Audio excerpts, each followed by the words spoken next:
வணக்கம். இன்றைக்கி எங்களோட ஃபேவரட் ரெசிபியான சிக்கன் பள்ளிப்பாளையம் தான் நான் உங்களுக்காக செஞ்சு காட்ட இருக்கேன். ரொம்ப சிம்பிளான ரெசிபி, ஈஸியாக செய்திடலாம், அடிப்பொலி டேஸ்ட்டோடு இருக்கும். இதுக்கு முக்கியமாக சிக்கனை நல்லா சின்ன சைஸில் கட் பண்ணிக்கணும்.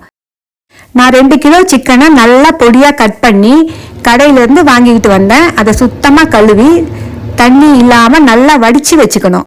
ஒரு பாத்திரத்தில் தேவையான நல்லெண்ணெய் அல்லது கடலெண்ணெய் சேர்த்து கடுகு போட்டு பொரிஞ்சதும் 1/4 கிலோ தோல் நீக்கின சின்ன வெங்காயத்தை சின்னதாக கட் பண்ணி சேர்த்துக்கணும்.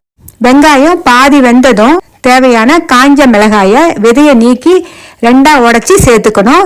அதோட கறிவேப்பிலையையும் சேர்த்துக்கணும்.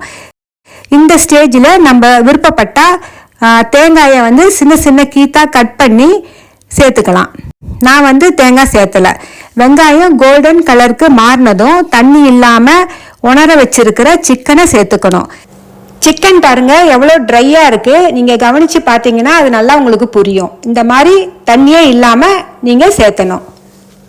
இஞ்சி பூண்டு பேஸ்ட்டு 1 டேபிள் ஸ்பூன் சேர்த்து மஞ்சள் தூள் 1/4 டீஸ்பூன் சேர்த்துக்கணும்.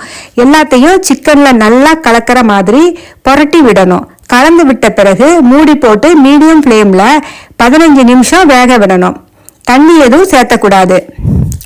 இடையில் 2 பச்சை மிளகாயை இடிக்கல்ல இடித்து இதோட சேர்த்துக்கணும். சிக்கனில் இருக்கிற தண்ணியே பிரிஞ்சு சிக்கன் வேகிறதுக்கு ஏற்றதாக இருக்கும். இடையில் 3 தடவை திறந்து கலந்து விட்டுக்கணும்.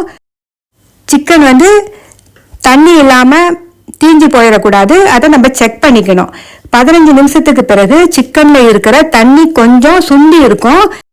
இப்போ 2 டேபிள் ஸ்பூன் நல்லெண்ணெய் சேர்த்து சிக்கனை கொஞ்சம் தண்ணி இருக்கும் போதே கொத்தமல்லி தலையை தூவி விட்டு அடுப்பை ஆஃப் பண்ணிடலாம். அடிப்பொலி டேஸ்டில் சிக்கன் பள்ளிப்பாளையம் தயாராகிருச்சு. இந்த சிக்கன் பள்ளிப்பாளையம் சாதத்தோடு சாப்பிட்லாம், தயிர் சாதத்து கூட தொட்டுக்கலாம், தோசையோடு சாப்பிட்லாம், சப்பாத்தியோடு சாப்பிட்லாம். இந்த சிக்கன் பள்ளிப்பாளையம் எல்லாரோட ஃபேவரட்டான ஒரு ரெசிபின்னே சொல்லலாம். காரம் அவங்கவுங்களுக்கு ஏற்ற வகையில் அதிகமாக சேர்த்துக்கலாம். எண்ணெயும் அதே மாதிரி தான். என்னோட வீடியோ பிடிச்சிருந்துச்சுன்னா ட்ரை பண்ணி பாருங்கள். நல்லா இருந்துச்சுன்னா கமெண்ட்டில் சொல்லுங்கள். நன்றி.